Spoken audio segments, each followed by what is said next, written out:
Tudo bom com vocês? Eu sou o Tainan Fidelis e esse é o canal da Hook Captain.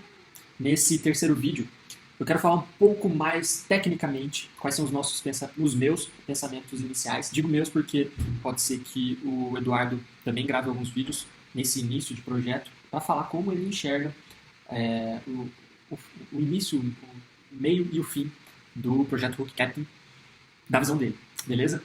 Da minha visão, como eu enxergo. Mais tecnicamente agora, talvez para você que não seja um desenvolvedor, esse vídeo seja muito técnico, mas aos poucos a gente vai traduzindo as coisas e juntos a gente vai chegar lá, beleza? Na minha visão de Tainan, hoje a gente já tem vários, como eu falei no último vídeo, vários níveis para os operadores. Eu, como desenvolvedor, vejo que nos últimos anos melhorou, subiu-se o nível do desenvolvimento de software com o uso de frameworks, com o uso de bibliotecas, o próprio repositório de um repositório de repositórios, que é o GitHub, comprado pela Microsoft recentemente, tem bibliotecas de todas as linguagens, de todas as funções, enfim. E também com o uso, então, frameworks, bibliotecas e uso de serviços, de APIs terceiras, ou seja, um fornecedor de serviços oferece a API dele, às vezes junto com uma SDK, que é uma biblioteca que facilita a integração do seu sistema com a API dele. Você usa essa biblioteca no seu sistema para se integrar aos serviços daquele fornecedor. E daí, muitas vezes, essas APIs são pagas. Mas, resumidamente, com o uso desses frameworks, dessas bibliotecas, com o advento do GitHub, com o uso de APIs terceiras, o desenvolvimento facilitou-se bastante. Por último, as IDEs, que são ambientes de desenvolvimento, né, de software, elas também melhoraram bastante. Muitas delas já têm o autocomplete, né? Muitas delas chamam até de auto-intelligence, que é uma inteligência em que você começa a digitar, ela já oferece ali para você o autocompletar. Da mesma forma que lá no Google tem o autocompletar, onde buscar, ele aparece para mim no jogo do Palmeiras, porque eu sou palmeirense, as IDEs, né, os ambientes de desenvolvimento, pensa como se fosse um Word onde a gente desenvolve software. Elas já conseguem oferecer para o desenvolvedor opções de autocomplete. Então, esse é o estado do desenvolvimento hoje. Está bem facilitado. E, enfim, não vou falar sobre cada um em detalhes, mas muita coisa já é pronta, código pronto, e você customiza o que você quiser. Beleza. Isso é se a gente falar de desenvolvimento de software mesmo, né? De programadores, desenvolvedores que escrevem os códigos. Hoje também já tem muitas soluções que se propõem a resolver os problemas, seja sem código, ou seja com pouco código. Então, aí a gente já começa a traçar a linha do dev friendly e no dev, que são os termos que eu já estudei, que eu já ouvi até hoje, né, estudando aí essa área. Dev, é isso que eu estou falando, né, desenvolvimento em linguagem de programação, por exemplo, Node, JavaScript, Python, PHP, antigamente o C, são linguagens de programação. O dev friendly são serviços, ferramentas, enfim, soluções que se integram ao desenvolvedor, ao desenvolvimento, às linguagens de programação, mas tornam o desenvolvimento mais fácil. Por isso friendly, né? Eles são amigáveis ao desenvolvimento, mas tornam esse desenvolvimento muito mais fácil. Então, elas se integram a isso de uma forma mais ampla, né? Ou absorvendo responsabilidades que antes eram do desenvolvimento, tal como as APIs fazem, né? Às vezes até num escopo maior, assim, elas abraçam o software, né? Estou falando dessas soluções já mais dev-friendly, abraçam o software, absorvem algumas responsabilidades, mas ainda permitem que o software seja editado, enfim, de maneira em linguagem de programação. E as soluções no dev. As soluções no dev. E tem a parte no code, que significa o quê? Você conseguir produzir essas soluções sem linguagem de programação, com uma interface de muito alto nível. Né? Por exemplo, algo que é bem no code hoje, em 2021, é a criação de sites pelo Wix, ou criação de fluxos, processos de empresas com o Pipefy. Mais exemplos? Geralmente o no-code está associado com drag and drop, que é arraste e solte. Por quê? Significa que ele já tem as soluções empacotadas em componentes que geralmente ele lista nos lados da tela. Você seleciona, busca esse componente, puxa ele, arrasta e solta dentro do seu estúdio ali, né? Geralmente é um ambiente de criação, de design, como se fosse um Photoshop, ou lá atrás o Paint, né? A gente tinha as barrinhas, as ferramentas, e ali dentro é onde você está criando sua arte. Nesse caso, no software de desenvolvimento de soluções no Code, você está criando a sua solução ali dentro. Na parte, daí eu quero já apresentar um pouco das minhas referências, inclusive tem uma apresentação que eu fiz aqui e vou mostrar para vocês. Ó, aqui vocês conseguem ver. Na parte da esquerda tem as soluções de CMS. As soluções de CMS, que é Content Management Systems, eles já conseguem abordar a parte dos dados. Né? Porque quando você vai criar uma solução, você precisa mapear quais são os dados que aquilo vai... os dados necessários para aquela solução te dar respostas, vamos dizer assim. Então, por exemplo, se você for criar uma solução de reserva de mesas em restaurantes, você precisa dos dados dos restaurantes, você precisa dos dados do cliente que está reservando que está fazendo essa reserva, você precisa saber quais são as mesas, quantas são as mesas. Então, você precisa criar essa estrutura de dados para, a partir daí, a sua aplicação poder saber, né, quais são os dados e criar a solução em cima dessa estrutura. O CMS cuida dessa parte do conteúdo, né, que basicamente é a parte da estrutura dos dados. Tem o Strap hoje em dia, mais para a direita ali, WordPress, que também é um CMS, que além disso engloba outras coisas. O segundo ponto é a parte do processo em si. Eu estou analisando o que tem no mercado hoje, as minhas referências, de acordo com o que eu enxergo que elas atendem num processo de desenvolvimento de software completo, certo? Então, é como se eu estivesse me inspirando neles, mas falando, ó, esses aqui resolvem só essa parte do problema, esses aqui resolvem só essa parte, assim que eu vou apresentar para vocês, que é como está na minha cabeça hoje. Então, o Strap.io faz isso. O WordPress é uma referência muito forte, mais de 90% dos sites da internet são feitos em WordPress. Uma referência do Eduardo é o Seidel, que é uma empresa brasileira. Mas vou falar sobre o Pipefy, que eu tenho mais conhecimento. O Pipefy, ele pegou a parte dos processos. Então, o foco dele é no processo. E a partir do processo, ele desenrola isso até chegar nos dados, até chegar... Inclusive, ele tem persistência, né? Ele tem base de dados, bancos de dados. Só que ele faz isso com uma visão pró-negócio. É como se ele estivesse criando uma ferramenta para o funcionário das empresas. O público dele são grandes empresas, corps. Inclusive, ele já falou que ele quer, o Alessio, né, que é o fundador da empresa, quer se tornar, quer atingir o tamanho, ou enfim, conseguir atender os problemas que o SAP resolve hoje. E o SAP é um grande fornecedor, talvez o maior fornecedor de serviços para as corps. E o Pipefy vai a partir do processo, então desenrola, e a partir do ator analista de negócios ali da empresa, e ele se organiza utilizando o método Kanban, né, que é como se cada parte do processo tivesse organizada em quadros que se dispõem na horizontal. Então, os quadros à esquerda do processo são os quadros iniciais, e os quadros à direita do processo são os quadros finais, e as coisas vão acontecendo nessa disposição, nessa ordem. E o Pipefy também se baseia bastante em modelos, em templates. Então, eles já deixam vários processos pré-criados, pré-moldados, e isso acelera ainda mais, além dele ser arraste e solte, nessa parte de processos especificamente, ele já deixa processos criados anteriormente, previamente. É quase que uma produção de conteúdo mesmo, dentro do próprio sistema deles.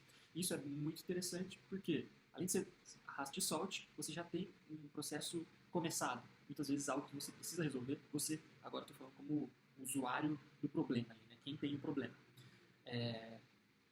Então já tem um pontapé inicial para você começar a resolver o seu problema. Isso eu acho muito interessante. Um outro cara que aborda isso também, eu diria que eu considero no code, mas ele abre brecha? Não, ele tem entradas para que você coloque código, principalmente na parte de transformação. De quem eu estou falando? Do Zapier. O Zapier é uma empresa que já vale mais de $1 bilhão. E o Zapier aborda o problema da seguinte forma: eu integro todo mundo. E todo mundo mesmo. Ele integra desde o e-mail a uma planilha do Google Drive, a uma mensagem SMS, a uma REST API, que é um endpoint, né? Você sobe um ponto num servidor web e esse cara vai lá para se integrar a ele de alguma forma. Ele chama de ZAPs, que são esses processos de integração. Ele trabalha da seguinte forma: entrada, saída. Se, então. Chegou tal evento, passa por um motor, que é esse ZAP, sai tal evento.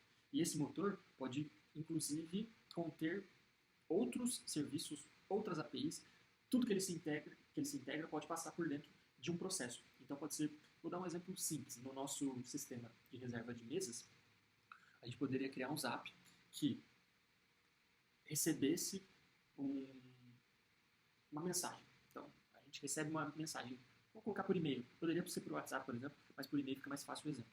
Então a gente cria um ZAP que a gente tem uma conta de e-mail do nosso restaurante, hookcaptainfood@gmail.com. Quando qualquer pessoa enviar um e-mail com o título reserva de mesa 20 horas, o ZAP vai ler esse e-mail, extrair desse e-mail quem é o usuário, então pegar desse e-mail recebido quem é o remetente desse e-mail, extrair dele essa variável 8 horas. Então, já entrando na programação, variável é uma parte da informação, certo? Então, a gente guarda parte da informação em uma caixinha, e a gente chama essa caixinha de variável. Então, a gente já tem duas informações: quem fez a solicitação e para que horas. Considerando que as solicitações são para o mesmo dia, então a gente já sabe que é 20 horas daquele dia. E a gente transforma esse ZAP, essa integração do Zapier, entrada e-mail, saída, por exemplo, uma mensagem SMS para o gerente do nosso restaurante, usando um serviço de terceiros, por exemplo, a Twilio, que é uma fornecedora de serviços de comunicação, né? Telefone, ligações automáticas, SMS, mensagens por WhatsApp. Ela tem esse serviço de envio de SMS ou de WhatsApp. Vamos enviar pelo WhatsApp, então. Então a gente poderia enviar para o WhatsApp do nosso gerente, certo? Para ele tomar as providências plausíveis. E o Zapier integrou com tudo, como eu falei. E dá para você, como desenvolvedor, criar a sua própria integração. Então dá para você se integrar ao Zapier. Olha como o pessoal da Alexa está fazendo. Com isso, eu considero o Zapier no code porque ele faz essa integração. Então ele pega de qualquer coisa para qualquer coisa. Só que a criação dessa integração ela é muito fácil, muito intuitiva e qualquer pessoa consegue fazer, porque ele fez em forma de formulários. Então você fala, no seu e-mail do Gmail, o que você quer pegar de lá? Como a gente falou, a gente quer pegar o título e uma variável que vem junto com o título do e-mail, né? O assunto do e-mail, e também quer pegar o remetente. Então você fala para ele, o título do e-mail vai ser assim, mas aqui vai estar o horário. Então daqui você extrai o horário e você também extrai o e-mail.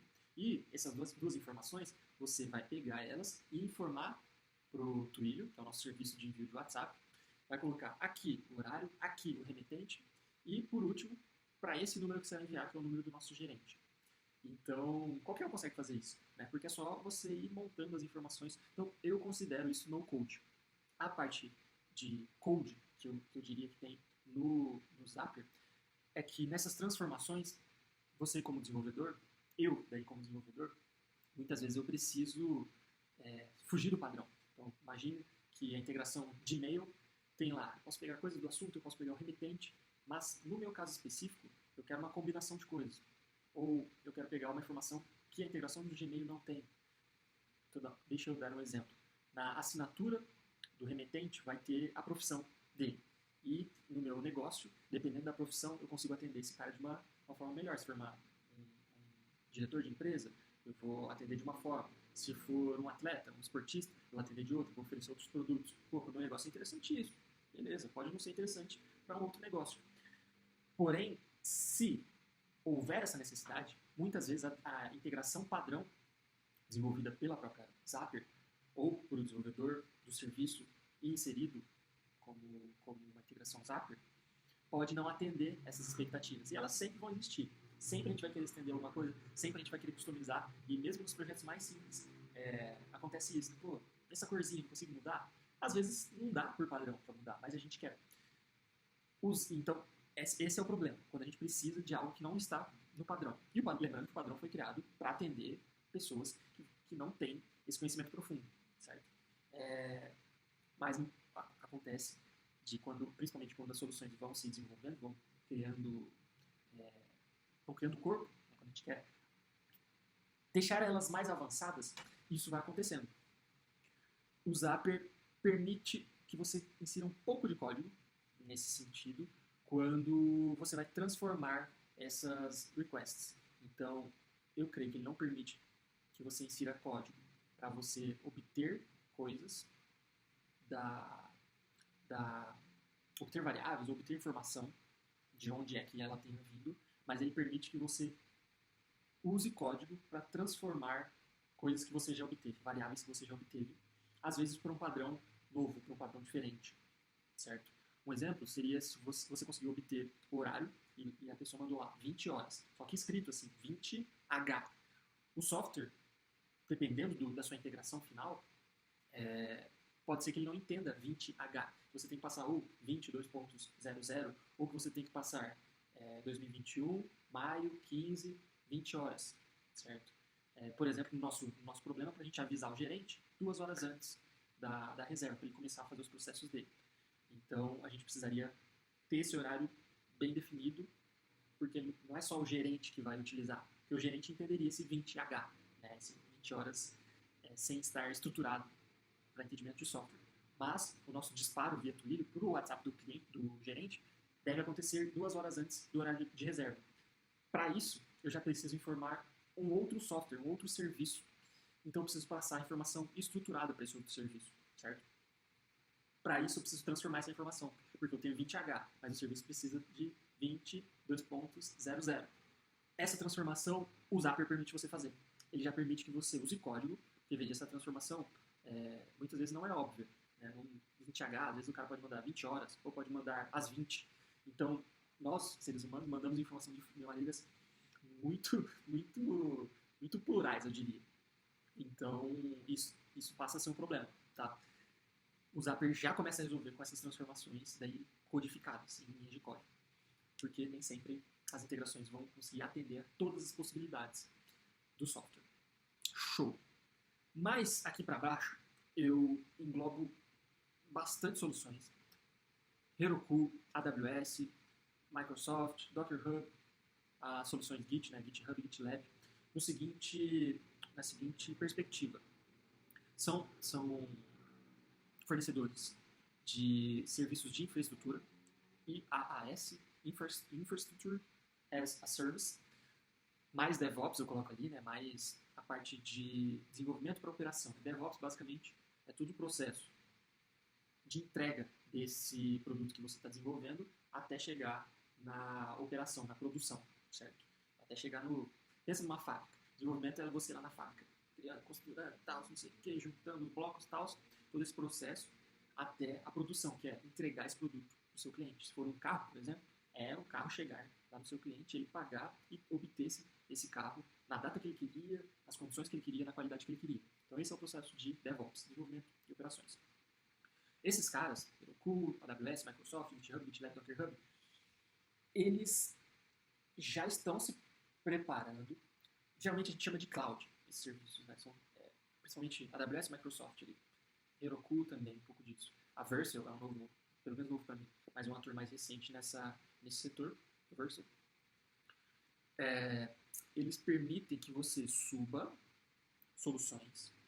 Eles não se importam muito com como está a sua solução e como você desenvolveu ela. Então, por exemplo, você pode subir uma linha de código mesmo em Python, que é uma linguagem de programação. Você consegue subir os módulos bem pequenininhos. Ou Go, uma linguagem de programação recente, também é possível você fazer isso.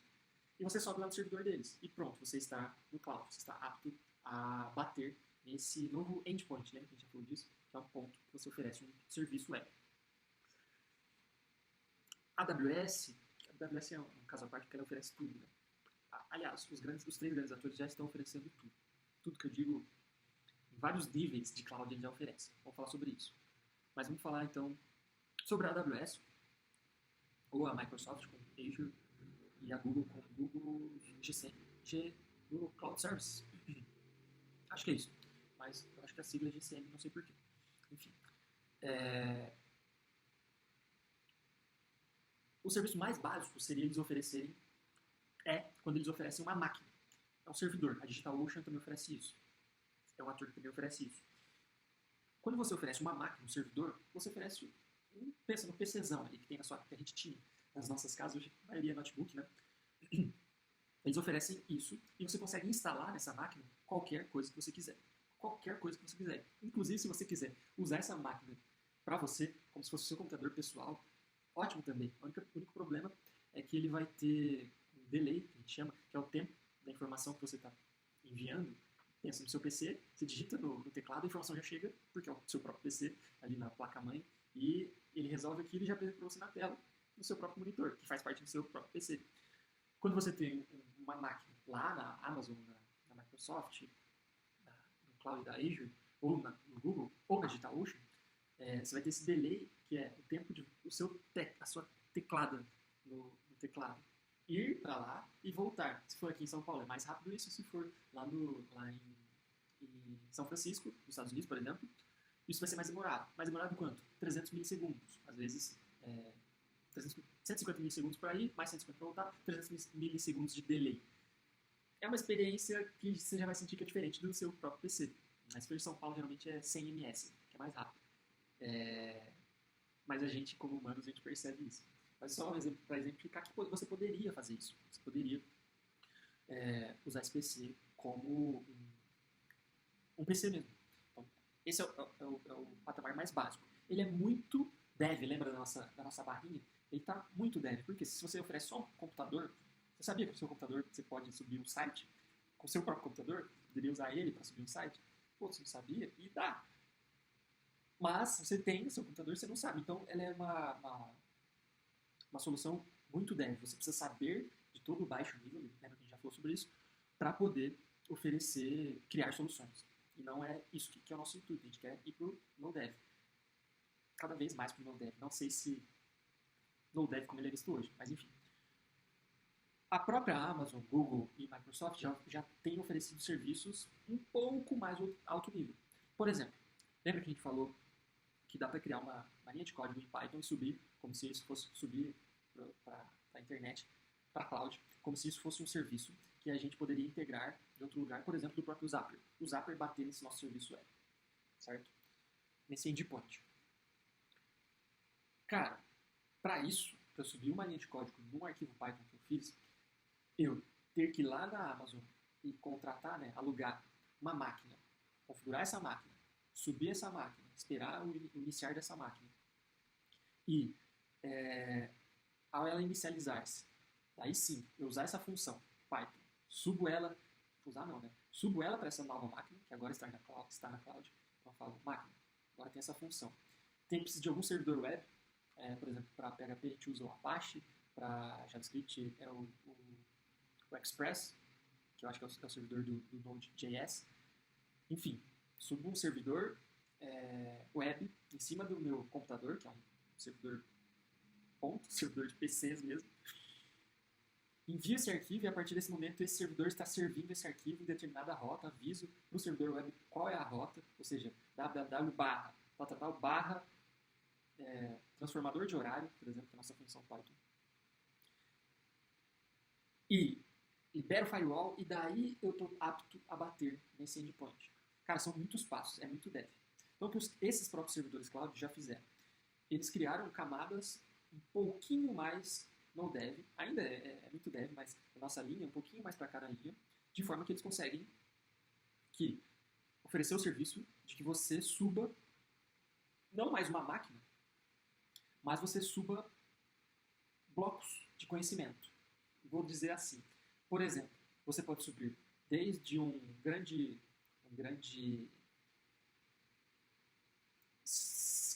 componente de código, por exemplo, que é com o advento do Docker. Você agora pode containerizar, transformar o seu código em um container.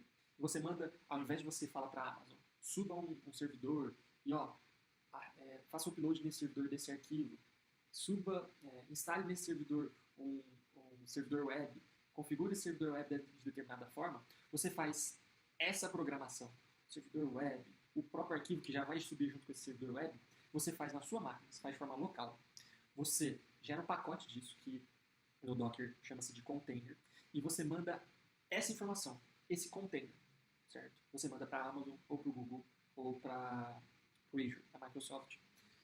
E eles já usam uma máquina deles, que está pronta para entender containers Docker e rodar esses containers. E eles disponibilizam esse container para você na web, por exemplo. Certo? No IP tal, no PC tal. Não, no IP tal. Tá, já é melhor. E uma coisa legal nisso é que você economiza. Então, você como o consumidor desses serviços. Por quê? Lembra que eu só quero uma funçãozinha, eu só quero fazer uma transformação de data. Isso é tudo que eu quero. Porém, se eu tivesse que consumir as soluções anteriores de cloud raiz, que ele te dá um servidor e você tem que configurar o servidor, fazer tudo nele, eu teria que contratar esse servidor e deixar ele de pé sempre que eu quisesse usá-lo. Ou seja, sempre. Porque eu não sei quando que alguém vai mandar um e-mail, eu vou precisar desse serviço. Mandar um e-mail para o nosso pedido de reserva, lembra? Então, meu servidor vai ter que estar ligado sempre. Então, eu vou ter que pagar para a Amazon, por exemplo, ou para a AWS, um servidor em tempo integral. Né?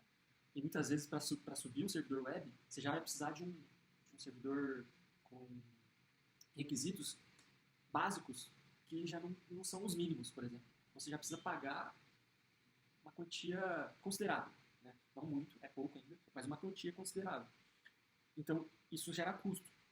Nessas soluções, por exemplo, a solução de container Docker, você já consegue um custo menor, porque você não precisa ter a máquina sua.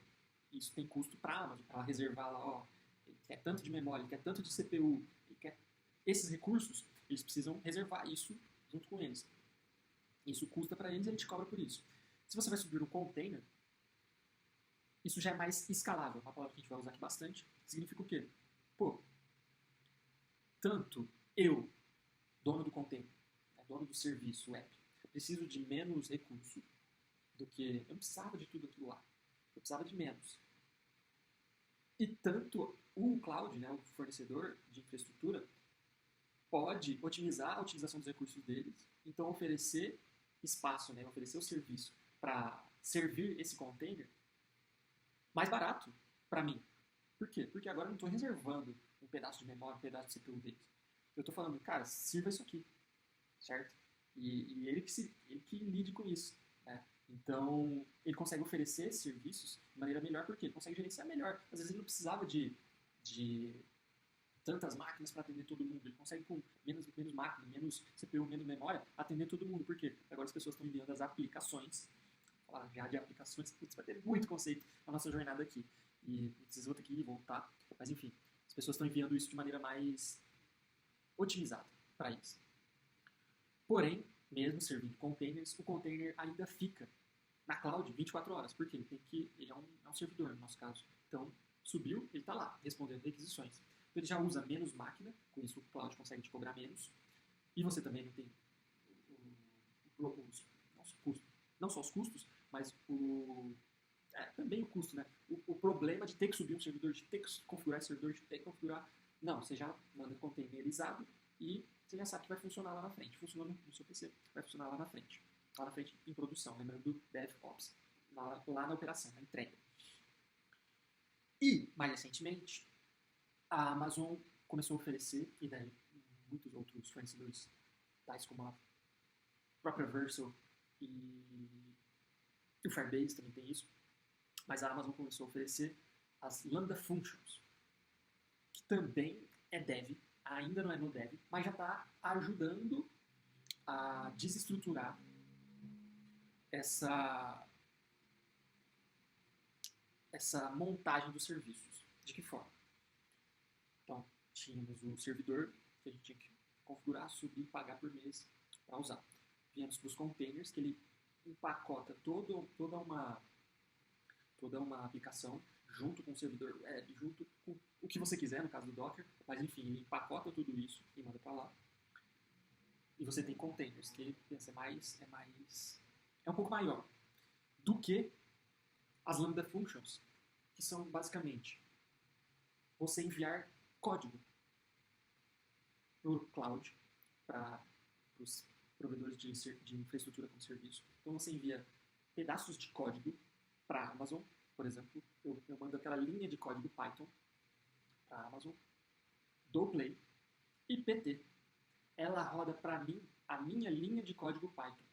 Ela tem vários runtimes, né, que são ambientes de execução, diria assim. Por exemplo, Python, Go, eu creio que tem JavaScript, alguns nativos e outros não. PHP eu sei que tem, mas não é nativa, como se eles criassem uma máquina virtual, enfim. Vários dos conceitos vocês vão manjar, outros vocês vão, e a gente vai junto. Mas isso é muito mais, eu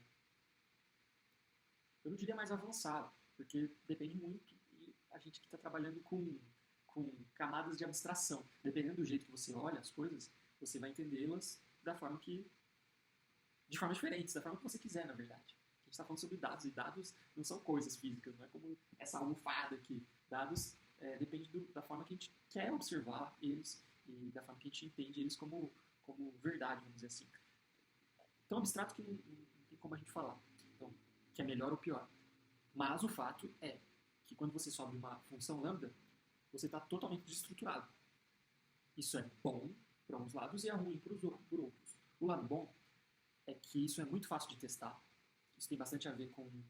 Não tem diretamente a ver, mas tem bastante a ver com linguagem funcional. Ela também tem esses atributos positivos de ser muito fácil de testar. Que agora, se deu um erro, você tem um erro em uma função lambda de, sei lá, 30, que você tem 50, ou de milhares que você tem. Mas você sabe onde é seu erro e para a estabilidade do seu sistema, se você corrige essa função lambda, o seu sistema já está rodando novamente. Enquanto no cloud de servidores, por exemplo, se você tem um problema no seu servidor, o seu sistema inteiro cai. O seu sistema inteiro cai. Ele é interdependente ali. E no caso do container, se o container dá problema, também o container inteiro cai. Claro, tem várias formas de tratar todos os casos, mas eu só estou falando sobre isso. Sobre a independência desse bloquinho aqui. Agora ele é muito, muito pequeno, muito, muito fácil de testar, muito, muito fácil de saber se ele está funcionando, se ele está vivo. E isso é bom por alguns motivos. E a parte ruim é que ao você aumentar a modularidade do seu sistema, isso eu também já estou vendo nas conversas e estudos sobre as vantagens das linguagens funcionais e de a gente ir quebrando nosso sistema em vários pequeninos pacotes, em pequeninas funcionalidades, pequeninos blocos, é que você aumenta a complexidade de carga mental. A carga mental, na verdade, né? Aumenta a complexidade e com isso aumenta a carga mental de quem está desenvolvendo, de quem vai olhar para aquilo tudo, para dar manutenção para aquilo tudo, para manter aquilo tudo de pé, para novos desenvolvedores que vão ter que entender aquilo tudo para criar código para aquilo tudo. Enfim, a gente sabe que sistemas são fluxos, né, em constante mutação, melhoria, evolução, né, são fenômenos em constante desenvolvimento. Não tem nenhum sistema que fique parado. Né? A Murphy impede isso, a evolução impede isso. Se ele parar, eventualmente, ele vai morrer. Pode ser que demore isso, mas eventualmente ele vai morrer. Porque ele não se adaptou ao contexto ao redor dele, que mudou, que com certeza mudou. Então, os pontos contrários são esses, porque lembra lá no mainframe? Mainframe era o jeito que a gente... mainframe eram os grandes computadores e o jeito imperativo de programar, que a gente tinha os grandes monolitos de programação, que eram programas escritos de uma vez só, do início ao fim. Aí veio a orientação a objetos, que mudou muito disso, e a programação funcional, que também observa isso de uma outra forma. Estou falando que veio porque veio o costume de se usar esses novos paradigmas. Não que eles tenham nascido um antes do outro. Como eu, programação funcional é uma das mais antigas, talvez a orientação a objetos seja mais recente. Então, esses servidores de cloud aqui na infraestrutura também estão cada vez mais... eles ainda oferecem todos os serviços, mas é uma tendência, na minha visão, que eles ofereçam serviços cada vez mais alto nível.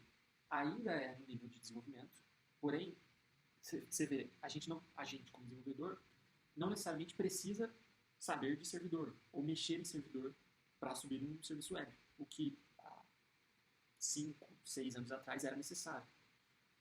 Foi para o Docker, que já é recente, lá, uns 4, 3 anos, no meu conhecimento pelo menos. Com o Docker, você ainda precisa saber, por exemplo, se eu vou subir um servidor web PHP, eu preciso colocar lá o Apache ou o PHP servindo aquilo tudo. Ou um servidor Nginx. Nginx, como os gringos falam. E daí eu já começo a programar PHP, beleza. Mas eu ainda preciso saber o que é o Nginx e tudo que ele faz, ou pelo menos como ele funciona, para colocar no ar. Na Lambda Function, eu não preciso, eu já rodo o código live, assim, né? Eu seleciono na minha runtime e ele vai rodar aquilo lá para mim. Dane-se. Né? Então, isso é bem interessante. No Firebase eu sei que funciona assim, ele te dá um endpoint já. Na Lambda Function da AWS, eu sei que não. Que dependendo do runtime, dependendo da linguagem de programação, você vai ter que importar ali dentro da Lambda Function alguns componentes para ela rodar. Como se você tivesse que importar, por exemplo, um servidor, enfim. É bem simples, mas você ainda precisa saber do conceito. Né? Então você vê, vai aumentando o nível aí. E pelo que eu sinto, pelo que eu estudei recentemente, eles chegaram até aí. A AWS ainda tem uma parte das Step Functions, que eu achei interessante, em que ela usa de Lambda Functions, ou de qualquer outra chamada, REST API, mas ela já coloca num fluxo, e daí que eu achei interessante, de diagrama, por esses steps, que são os passos desse fluxo. Inclusive eu ainda não sei BPM o bastante para usar os termos corretos, mas como uma bifurcação. Então, no Step Functions dá para você fazer bifurcação. Então, para você que está entendendo agora, é como se isso já é interessante porque você já está adicionando lógica ao seu processo, sem ser em linguagem de programação.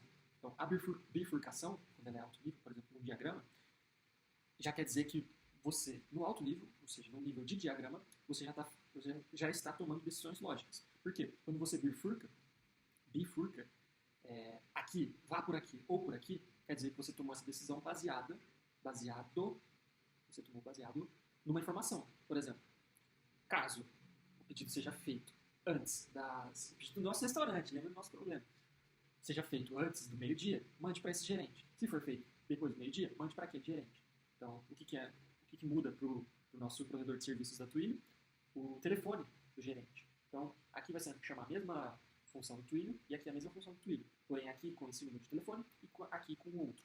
Porém, essa decisão lógica, que é baseada inclusive no horário do e-mail lá, né, do envio do e-mail, se for antes do meio-dia, faça isso. Se for depois do meio-dia, faça aquilo. Ela não estava dentro lá, ou do Twilio, ou de uma função lambda que a gente implementou em código e que chamou o serviço do Twilio. Não, ela foi feita em nível de diagrama. Então, isso para mim já é um passo muito interessante, aí sim, rumo ao NodeDev. Porque em nível de diagrama, as pessoas que não são desenvolvedoras já conseguem entender melhor. Né? Se eu fizer um diagrama aqui para você, eu estava aqui, pô, você é antes do meio-dia ou depois? Fui para cá, fui para lá, você vai entender. Né? Se você vai entender fácil, sem eu te ensinar nada demais, porque eu acho que o principal do que a gente quer fazer aqui, alta propagabilidade e distribuição em massa, né, tem a ver com facilidade, ou seja, usar conceitos que já estão no HD das pessoas. Né, até vou anotar isso aqui depois. Quer dizer que a gente não precisa ensinar nada novo, ou pelo menos a gente precisa ensinar pouca coisa nova para que você já consiga utilizar o que a gente está propondo. Porque o oposto, a gente criar uma solução muito nova, que a gente chama de NodeDev, mas que a gente precisa ensinar vocês, ou que nós juntos fazendo, e precisa ensinar as outras pessoas como fazer, aí a gente está criando um novo dev, né? Porém com a nossa metodologia. A gente está criando só uma nova metodologia de trabalho e que a gente vai ter que educar todo mundo de novo, do zero. Então, na verdade, é uma nova linguagem de programação. Concorda comigo? Ou de diagramação, ou enfim, de qualquer coisa. O ótimo é quando a gente consegue quebrar paradigmas, fazer coisas novas, utilizando conceitos já que as pessoas já têm conhecimento, que já têm educação para aquilo. Que eu acho que é o que aconteceu, por exemplo, com vou dar um exemplo do iPhone, né? O Touch. Cara, o que veio de novo ali? Veio de novo foi que agora as pessoas conseguiam utilizar uma interface de toque, certo? Toque já é uma interface que já vem no design humano, a gente já tem isso, porque a gente empurra as coisas se mexem, elas reagem a nós. Só que isso nos computadores a gente ainda utilizava dispositivos terceiros, como um teclado, um mouse, para que esses dispositivos representassem as nossas intenções numa tela e daí com isso a gente se sentisse representado virtualmente pelo mouse, pelo ponteiro do mouse, ou pelas letras aparecendo num input, num formulário. Quando a Apple lançou o iPhone, que já permite o toque representar o que eu quero, ele tira o mouse, ele muitas vezes tira o teclado, a gente ainda precisa do teclado para muitas coisas, enfim.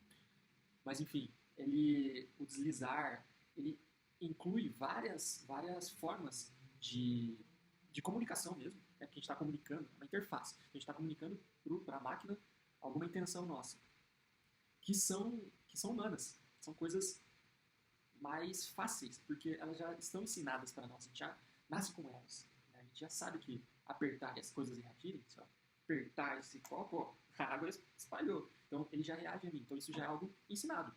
Então quando ele consegue utilizar algo já ensinado, já intuitivo, né? Que é essa palavra que no design usa-se bastante, mas o intuitivo significa o quê?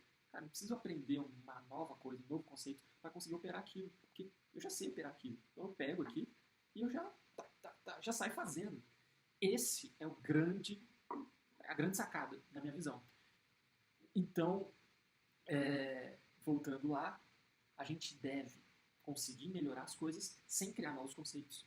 Ou sem é muito difícil, porque até para operar um telefone ou o primeiro PC, a gente teve que aprender algumas coisas. Mas o mínimo de coisas possíveis.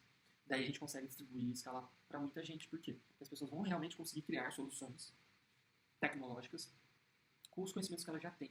Isso vai transformar a vida delas, a nossa, e isso vai empoderar as pessoas de uma forma nunca antes vista, do fundo do coração. Porque eu realmente acredito, como a gente falou no vídeo anterior, que existe tanta tecnologia, mas ela já chegou para as pessoas em forma de consumo, mas ela ainda não chegou nas pessoas em forma de produção. As pessoas ainda não produzem tecnologia própria, da cabeça delas. Não, elas consumem tecnologia de terceiros.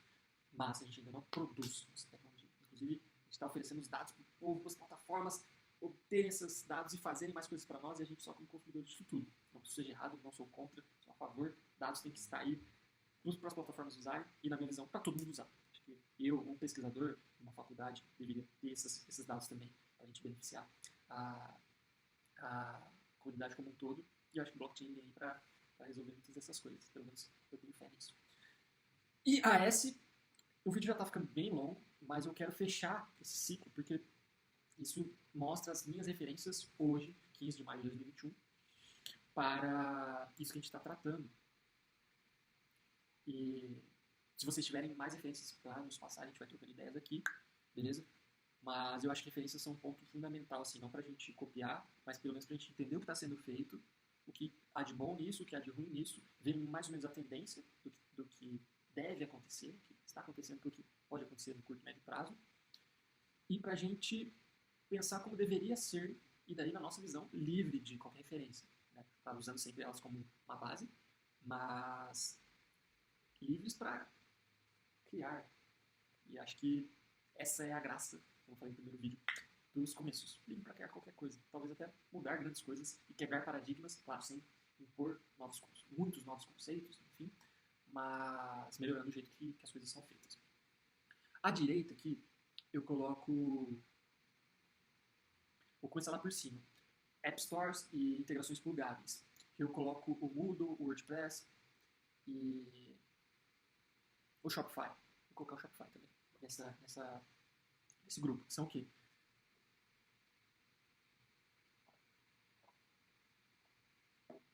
Eles são...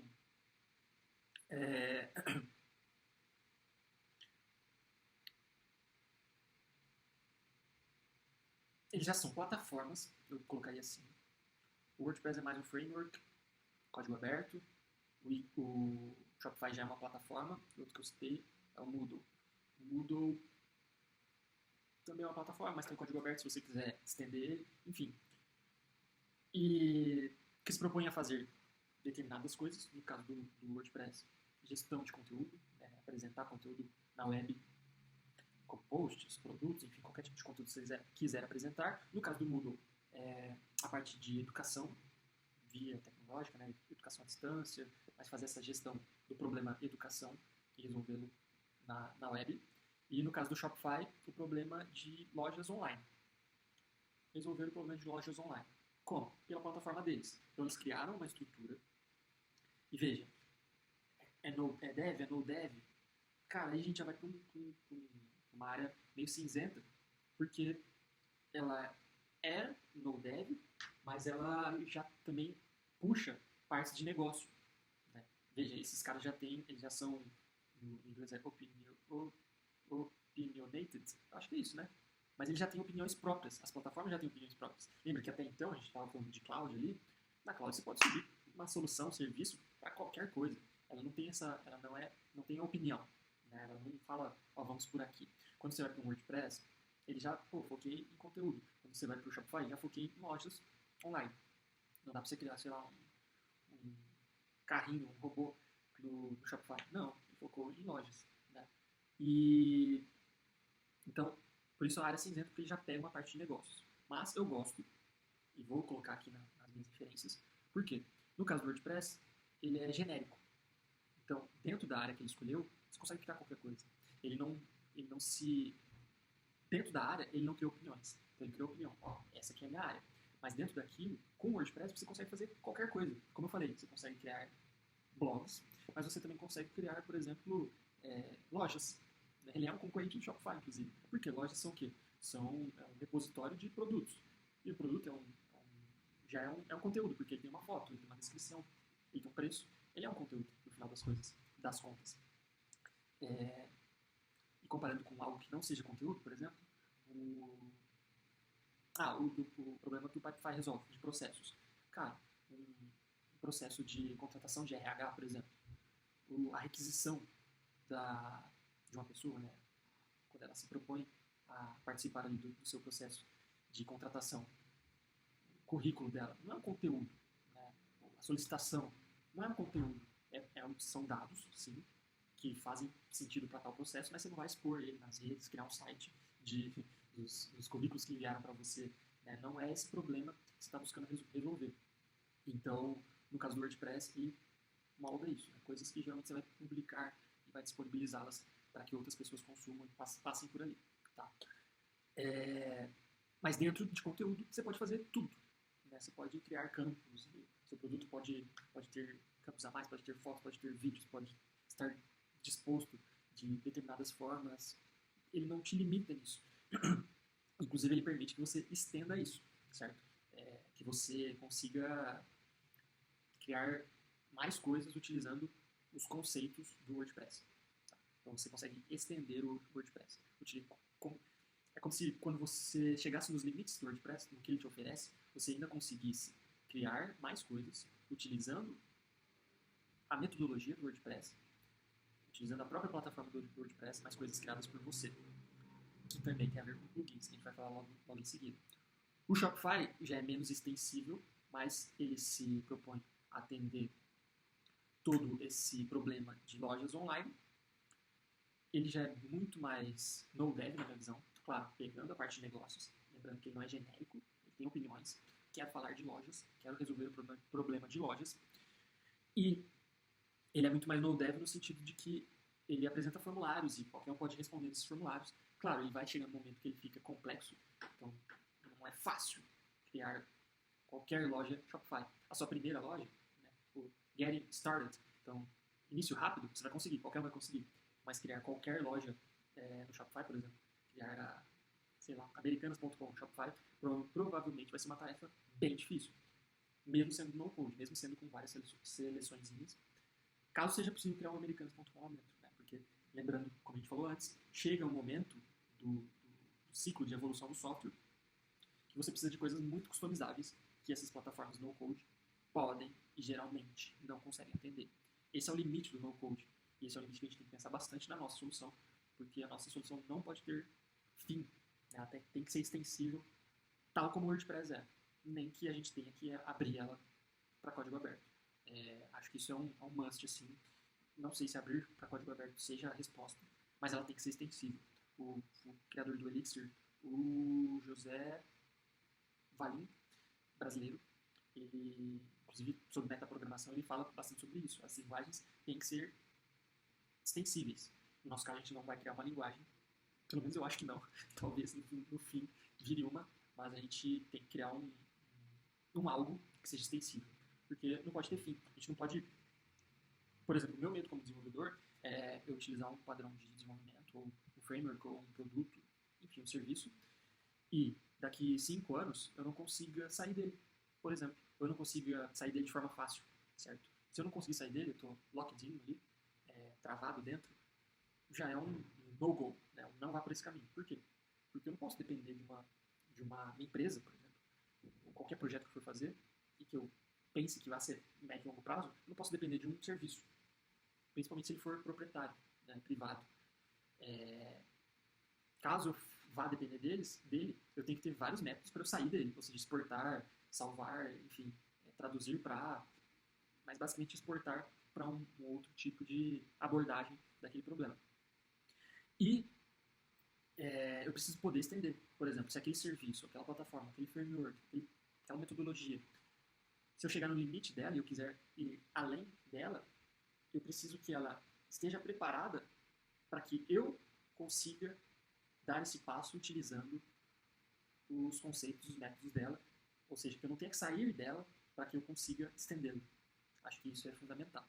É muito difícil fazer, ou não, também. Às vezes pode ser fácil, vamos ver, nossa jornada, mas eu acho que é algo que, como desenvolvedor, e como empresário, como gestor de projetos, eu e qualquer pessoa que se encaixe nessas funções pensa bastante antes de adotar um padrão, adotar uma metodologia, um serviço, um produto, certo?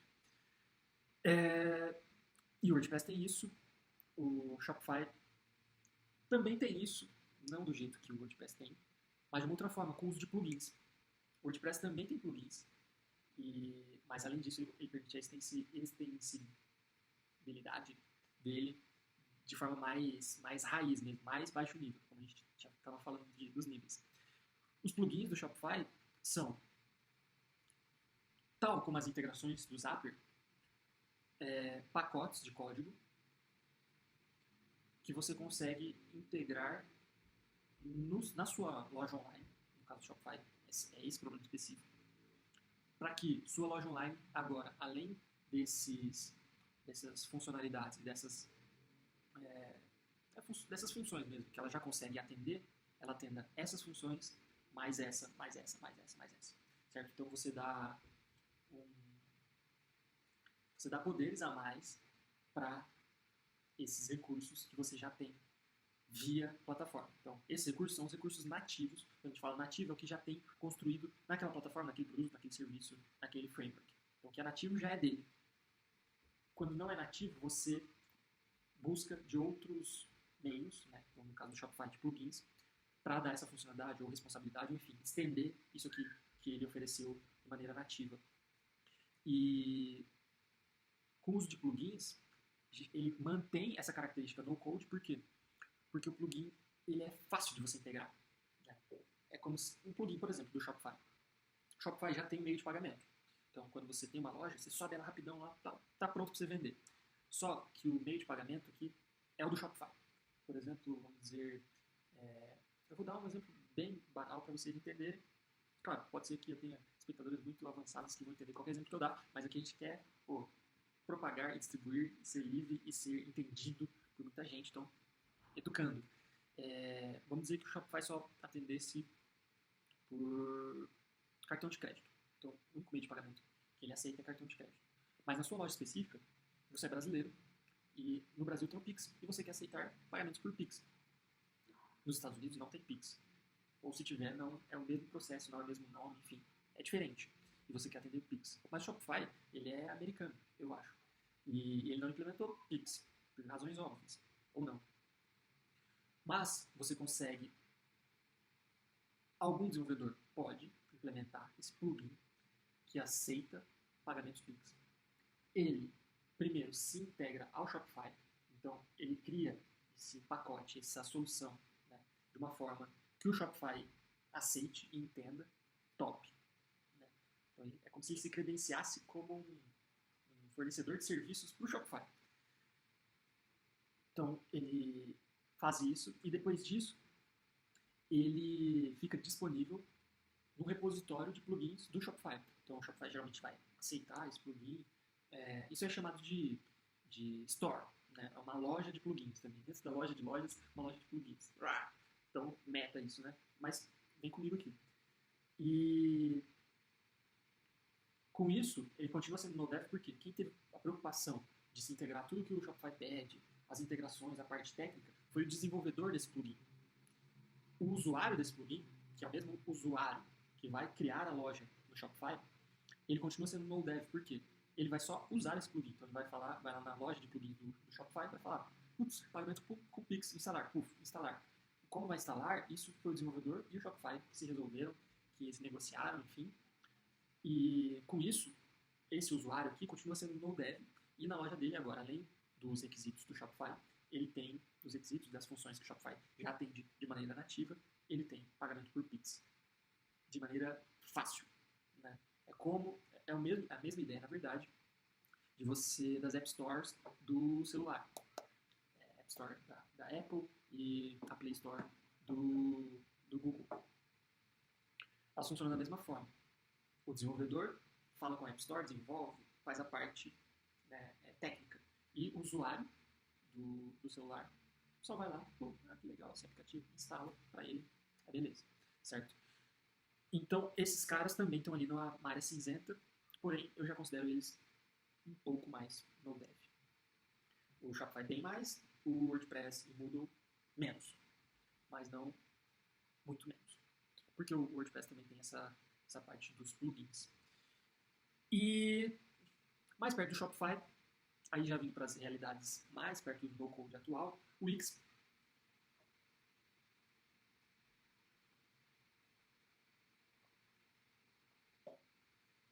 O Wix, eu enxergo ele como já é para mim, uma referência no code.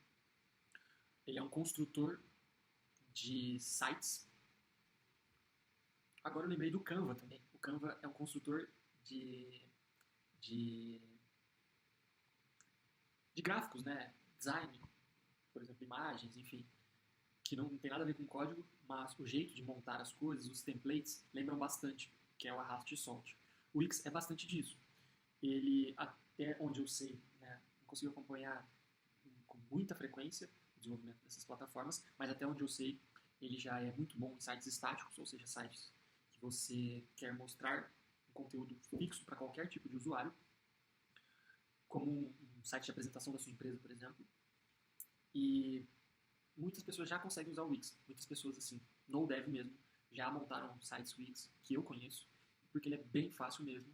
Então, ele lembra o nosso Paint lá do Windows. Você tem as coisinhas do lado, você vai arrastando e vai montando. Com os templates isso facilita muito. Acho que aqui no nosso Book Captain, templates também tem que ser coisas que a gente pense bastante. São várias formas de chegar nos resultados, né? Mas templates, eu digo várias formas porque pode ser com inteligência artificial, de aproximação. Mas uma loja ali, um repositório de templates, eu também acho bem interessante. Voltando. Então, o Wix já faz bons sites. Então, você já consegue puxar texto, puxar título do site, puxar o arraste e solte, né? Imagens, vídeos, ele já se integra ao YouTube, ele já se integra a muitas coisas que precisa ser num site estático, tá? Eu vi que eles estão começando iniciativas para começar a incluir processos dentro desses sites.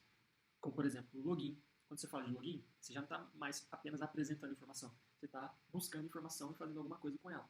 Então, um login é quando você pega, você como o dono do site, pega o login do usuário, o e-mail, senha, e agora você fala, ó, se você inserir isso aqui nesse campo de login, você passa a estar logado e você agora é um usuário do meu sistema. E logar já é uma funcionalidade, veja, já é uma ação. Então é diferente de um site estático, por exemplo, um site de portfólio de uma loja de moda, né, que ela quer mostrar as coisas que ela tem. Beleza, não tem nenhuma ação do usuário. Quando você tem um login, você já começa a ter ação. E eu vi que o Wix também já está fazendo coisas simples, como você consegue incluir reserva de horário numa agenda dentro do seu site. Então, já tem um login e já tem uma reserva de horário, certo? São coisas simples, mas já são funcionalidades que você faz numa ferramenta que é muito fácil de usar. Então, é um ponto interessante, né? Eu ia dizer de atenção, mas não, é um ponto de referência. A gente vê que, inclusive, montadores de site estáticos estão indo para processos. Né? Que, por exemplo, o Pipefy é focado em processos. Ele tem até a parte de formulários, que ele mostra o formulário, mostra a resposta do formulário, tem relatórios, mas ele está baseado no funcionar em ações. Ele vive ações, enquanto o site de portfólio de uma loja de moda vive de apresentar coisas. E é como se fosse um grande formulário. Né? Um grande formulário, não. Um grande relatório. E estático. Então, você vê essa movimentação interessante.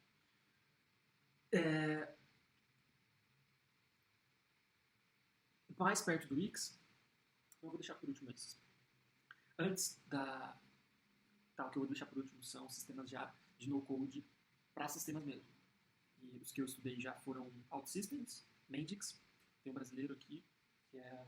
Eu esqueci o nome do brasileiro, mas que eu também estou estudando, que já se propõe a fazer aplicações completas, banco de dados, aplicativo mobile, aplicativo web, funcionamento, login, logout, autenticação, permissão, tudo via eles.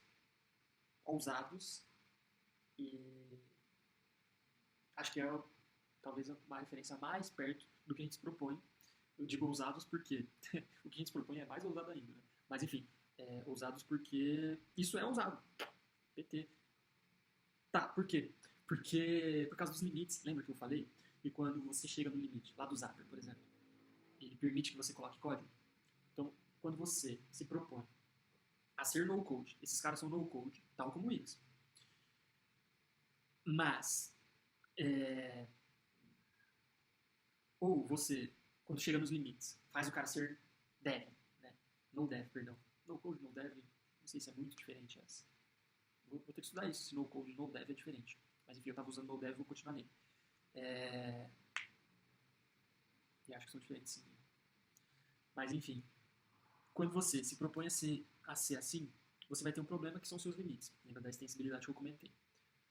Uma forma de fazer é, quando chegar no limite, vai pro código.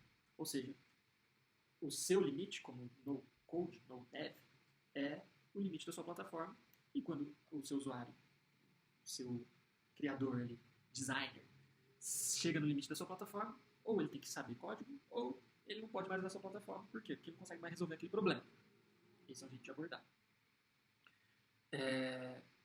E outro jeito de abordar, o mais ideal, é a extensibilidade, que você continua dando a experiência no code, no dev para ele. Agora eu vou ficar falando dos dois jeitos, no dev.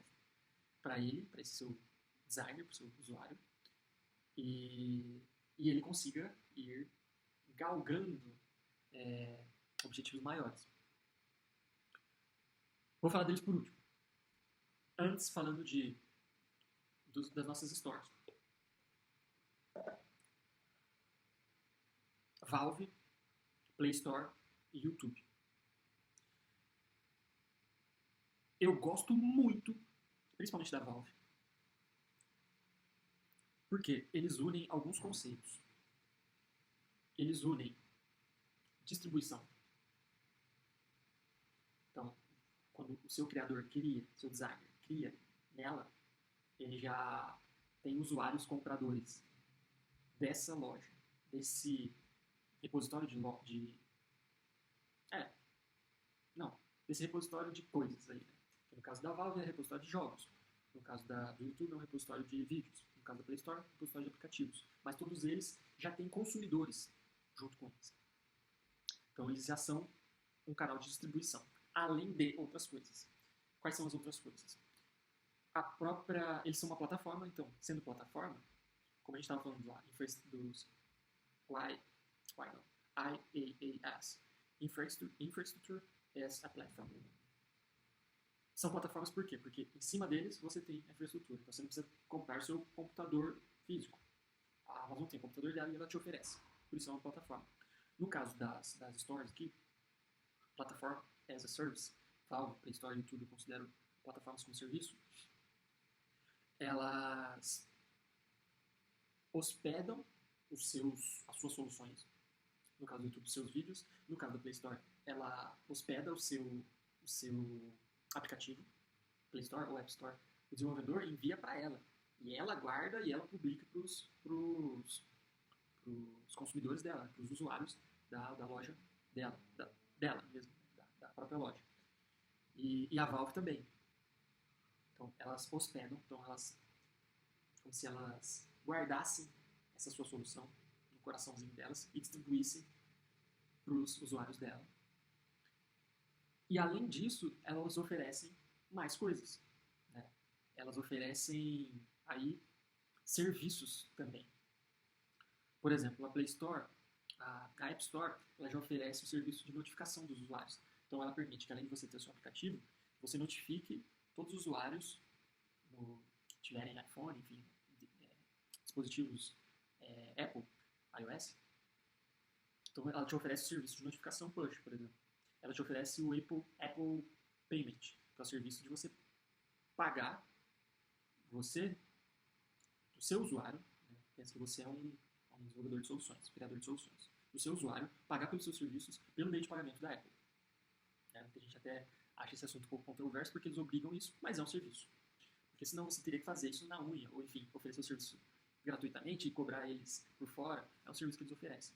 No caso do YouTube, ele oferece, por exemplo, legendas, ele oferece, hoje em dia, ele já oferece a opção de subscribe nos canais, então é possível que os seus espectadores paguem uma assinatura mensal via YouTube para ter acesso aos conteúdos exclusivos do seu canal. Eles oferecem... Você não tem problema nenhum com escalabilidade, eles cuidam disso. Se tiver uma pessoa vendo ou 30 milhões de pessoas vendo, o problema é do YouTube, é da Play Store, é da Valve. No caso da Valve, que eu acho mais sensacional, talvez um dos cases, junto com a Unreal Engine. Agora eu sei a pronúncia certa, acho que no primeiro vídeo foi errado. Eles oferecem, além dessa estrutura, né, hospedagem, enfim, de você poder subir o seu artefato, vamos chamar de artefato, ou produto, subir a sua coisa, o produto do seu esforço ali para eles. A Valve, ela também é um criador desses artefatos, desses produtos. No caso dela, games. Ou outras coisas, ela já está produzindo hoje, né, 2021, vários artefatos virtuais, acho que todos virtuais. Por exemplo, esqueci o nome. Sprites. Já é possível você criar sprites com ferramentas da Valve e vendê-las pela Steam. É possível você criar jogos pelas ferramentas da Valve, não sei qual ferramenta, mas eu acho que é Steam Creator, Steam Builder, Steam Designer, sei lá. Mas já é possível você criar jogos com as ferramentas da Valve e publicar na Steam, que é a grande loja da Valve, né? O canal de distribuição da Valve.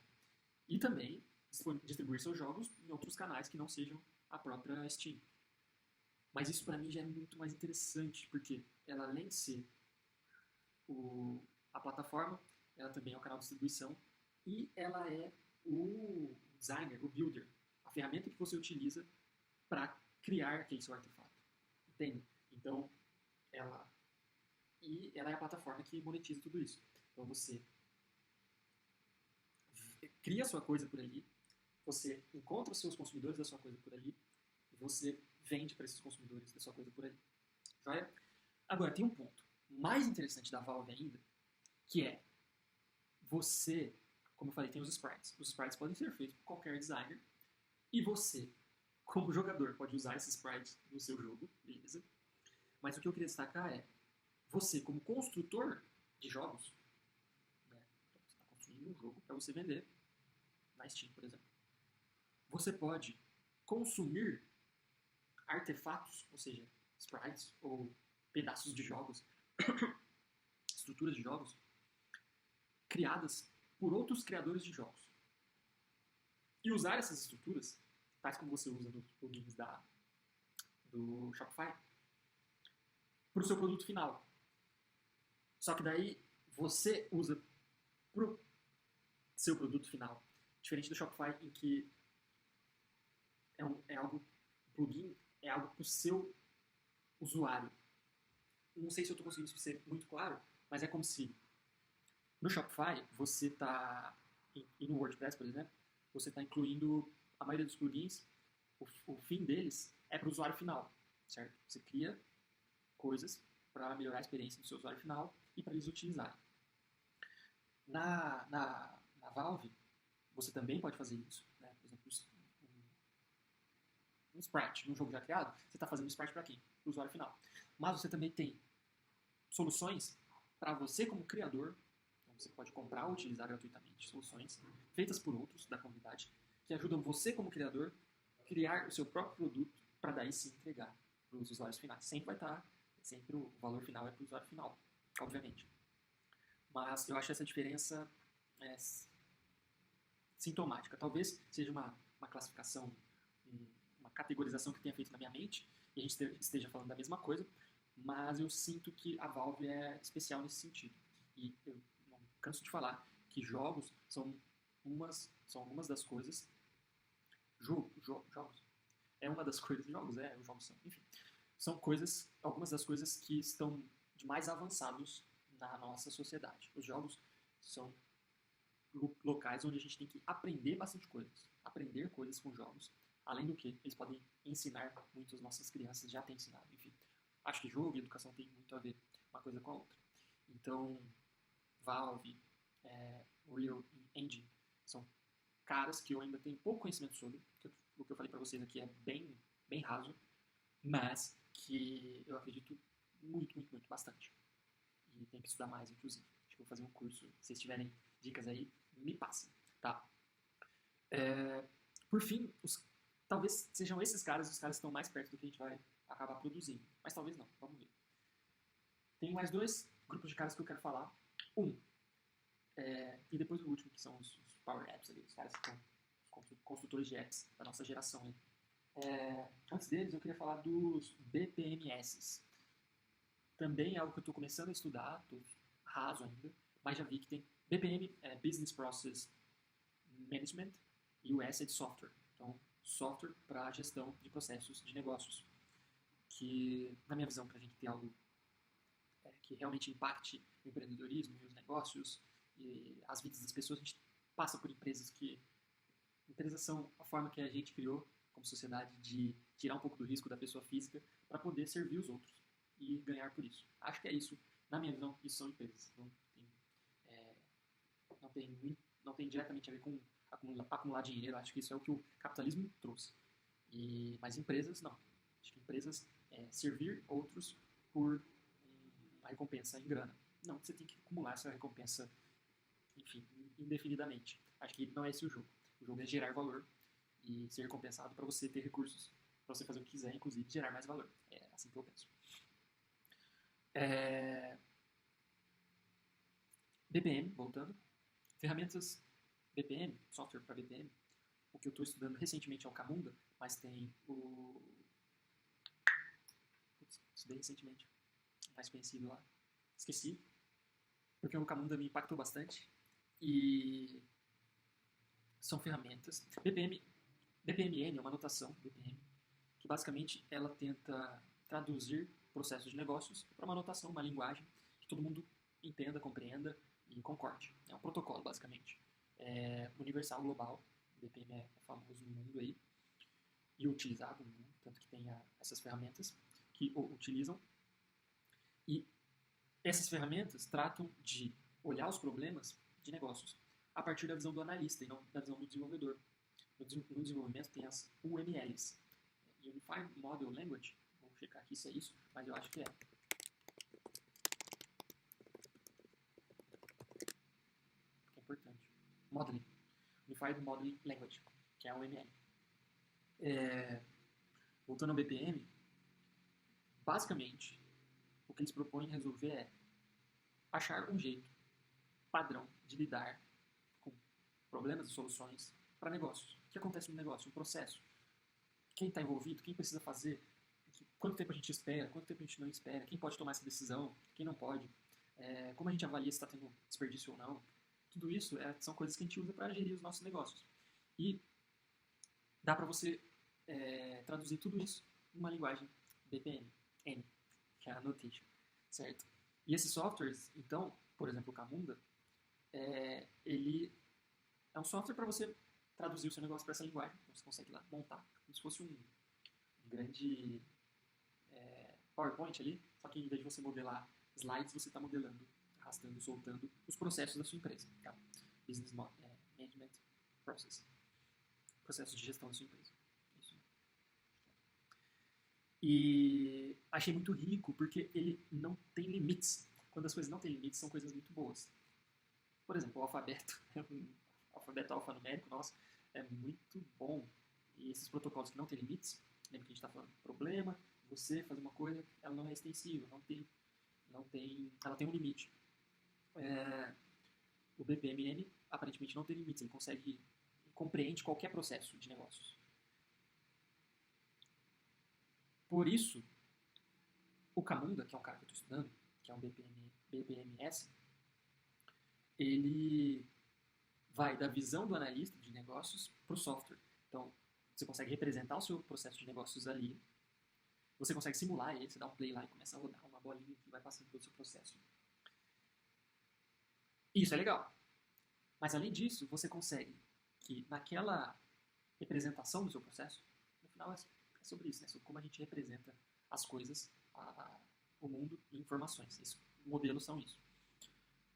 Você consegue já ali integrar software ou integrar tarefas humanas ou integrar motores de decisão. Então lembra que a gente falou antes do meio-dia e depois do meio-dia? Você conseguiria representar isso em um modelo, em um gráfico BPMN, e naquela bolinha você referenciar todo o motor de decisão. O motor de decisão seria o quê? Ou um humano, que vai olhar aquilo lá e falar, uma decisão é essa, por exemplo, o presidente da empresa, ou decisões pré-tomadas, como por exemplo aquela do meio-dia. Cheguei aqui, tem esse cara, para onde que ele vai? Ele vai para o gerente A ou para o gerente B? E naquele motor de processo fala, opa, temos um processo. Se for antes do meio-dia, gerente A, se for depois do meio-dia, gerente B. Isso é muito interessante, porque com isso a gente não está pensando mais na UML, que é a Unified Modeling Language, porque ela já é muito focada na engenharia. Então ela já é muito estruturada. Tanto que a engenharia de requisitos, que a gente aprende, inclusive, na academia, trata-se disso, trata-se de você traduzir do negócio, de alguém que te fala o problema, você traduzir para o UML, certo? Então e o tradutor é humano, certo? Se a gente consegue vir de algo que já é humano, que os caras, não que seja humano, mas que é algo que os humanos já concordaram em utilizar, os caras de negócio, que não são de software, não são de engenheiros, já concordaram de utilizar, e a gente consegue, a partir disso, ir para soluções, passando pela UML ou não, né? E daí também é algo que a gente vai ter que decidir na nossa jornada, se a gente precisa da UML, ou se a gente precisa do BPM, enfim, tudo a gente vai ter que decidir junto. Mas, se a gente consegue fazer essa tradução, eu vejo muito potencial, porque a gente vai criar soluções. Eu não estou usando a palavra software, vocês estão vendo, né? Mas criar soluções, que a gente vai ter que ver também o que é a nossa solução, se é uma nova anotação, ou se é um software, um código, ou se é uma lista de requisitos para que desenvolvedores implementem o software de maneira mais fácil, mais objetiva. Enfim, vamos ter que descobrir. Mas se a gente consegue dar esse salto e é um conhecimento que eu ainda não tenho, de como os BPMS já estão tratando isso, com certeza já estão tratando isso, endereçando esse problema. E tem outros conceitos novos, que esses eu não tenho conhecimento nenhum, vou aprender com vocês, que é DTO, Digital Twins of Organization, tem a ver bastante com simulação, enfim. Mas tudo vem disso, entende? Vem do jeito que as pessoas que não são de dev, no dev, já trabalham, já falam, já entendem para simulação, para modelagem, para coisas que a máquina já entende melhor. Não sei se daqui está chegando na UNL, se já tem estudos nesse sentido, ou se já tem produtos ou projetos nesse sentido. É o que a gente vai ter que descobrir juntos. Sempre que vocês souberem, passem. Mas esse é o meu conhecimento hoje. Mas eu queria dar esse destaque para os BPMS nesse sentido. Vejam que não tem nada a ver com o Azure, com o Cloud, e não tem muito a ver com... o BPMS não tem a ver com WordPress, mas já tem a ver com Pipefy. Pipefy se coloca como um BPMS, certo? E, na minha visão, Pipefy já tem a ver com WordPress. Vejam, mas o Pipefy também é ele tem opinião. Opinionated, eu acho que é a palavra. Opinionated. Mas ele tem opinião, porque ele focou em processos de... Primeiro, focou em processos. Né? Não é você não cria um aplicativo de loja no Pipefy. Não, ele não se propõe a isso, como o Shopify faz. Mas ele já tem a parte de persistência, ele já tem a parte de dados, ele já tem um motor de decisão razoavelmente funcional. Razoavelmente não, é um motor de decisões funcional. Então, ele já tem essa parte lógica nele, a partir dos dados que ele já obtém de formulários que ele já gera para os usuários das organizações. Então, ele tem o NoDev forte e ele também tem BPM forte. Interessante, bem interessante. Então, eu queria dar esse destaque para os BPMS, porque eles também têm uma base forte do que a gente está se propondo a fazer. E daí, por último, eu acho que não tem mais referências além dessas.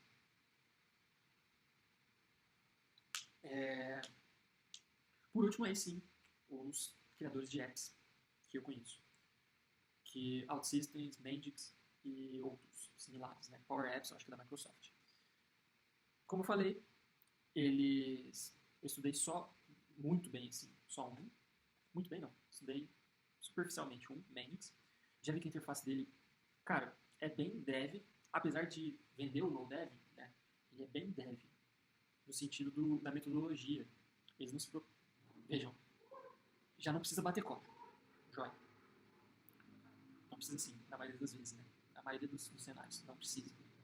Mas você tem que ter um pensamento de desenvolvedor, de engenheiro, para você construir aplicações lá. Eles não vêm do problema para a solução. Você tem a engenharia de requisitos, você tem que fazer. E isso eu acho que o cara do Uber não faz. Então, isso o Wix já resolve o problema dele. Resolve o que o Wix já resolve. Você não precisa pensar como desenvolvedor para fazer um site no Wix. Isso o Wix resolve. O Mendix não. O Power Apps ainda não estudei, o OutSystems também não, mas acredito que também não. Então, o público deles são desenvolvedores no dev. Então, engenheiros que vão talvez pegar um requisito pronto e daí sim utilizar uma ferramenta mais alto nível do que uma linguagem de programação para gerar o produto, o artefato final. Tá. Mas isso é diferente do que a gente acredita aqui. O que a gente acredita é que o cara do Uber tinha que ser capaz de fazer o Uber. O motorista do Uber tinha que ser capaz de fazer um aplicativo como o Uber. Ou que o empresário, né, o dono do restaurante, deveria ser capaz, ele, o dono do restaurante, não talvez o filho dele, mas enfim, o ideal seria que ele fosse capaz de criar esse sistema de pedidos para os gerentes dele, sabe? Daí sim a gente vai estar desbloqueando muita coisa. E conversando com o Eduardo, né, ele vai postar que ele acredita que no futuro a gente vai postando. Mas dos principais pontos que a gente vê é que as soluções atuais consideram que as pessoas, mesmo as no-dev, consideram que as pessoas já entenderam o problema e agora vão resolver aquele problema. E daí facilitam para a resolução do problema. Talvez nosso grande desafio seja ir do caminho inverso, né? Do problema, talvez até do problema falado, problema escrito, porque a própria engenharia de requisitos uma grande matéria e foi abordada até hoje de determinada forma, não que seja a forma correta, talvez a gente possa, inclusive, reinventar isso, ou otimizar isso, automatizar isso. A gente não quer reinventar a roda, mas se for necessário, a gente pode, né? Esse é o mágico dos começos. E então o caminho inverso a gente enxerga oportunidades, bastante oportunidades de crescimento e de propagação, distribuição, de quebra de paradigmas. A gente pode pensar no futuro de várias formas. Uma é de que as pessoas aprenderão, todas as pessoas serão desenvolvedores. Esse é um jeito de pensar. E outro jeito de pensar é que a tecnologia será tão fácil que qualquer pessoa será um desenvolvedor. Porque ela não precisa aprender a ser, ela já é, nasceu sendo. Então, a gente vai educar toda a sociedade para usar determinadas tecnologias, que é perfeitamente possível, plausível. A gente educa todo mundo a entender matemática e entender, no nosso caso, português, mas enfim, as línguas nativas. Então a gente pode educar todo mundo a ser desenvolvedor. É um jeito. E o outro jeito é a gente tornar a tecnologia mais fácil, para que as pessoas que saibam matemática e português já saibam fazer tecnologias, soluções. É outro jeito. E o mais provável é que as coisas caminhem juntos, né? Juntas. Que a tecnologia se aproxime das pessoas, que as pessoas se aproximem da tecnologia. E a nossa função aqui é participar desse processo e contribuir o máximo com esse processo. O máximo. E, se for possível, ser uma referência nisso. Vamos estudar para isso, porque a paixão para fazer isso e a motivação para fazer isso a gente tem. Beleza? Acho que abordei principalmente as referências, tudo que eu enxergo aí no meu conhecimento de ferramentas e tecnologias que tem a ver um pouco, mais ou menos, com o que a gente quer fazer, que a gente nem sabe bem o que é, para a gente já ter um norte. Beleza? Muito obrigado. Se você chegou aqui, meus parabéns. Espero que tenha sido uma conversa boa e de aprendizado, de insights. Se você tiver algum insight, manda aqui embaixo. Se tiver alguma sugestão, uma dica para a gente aprender mais, manda aqui embaixo. Se tem uma referência que te veio à mente, que a gente ainda não pensou, com certeza deve ter, manda aqui embaixo e vamos construindo junto. Beleza? Muito obrigado, até mais.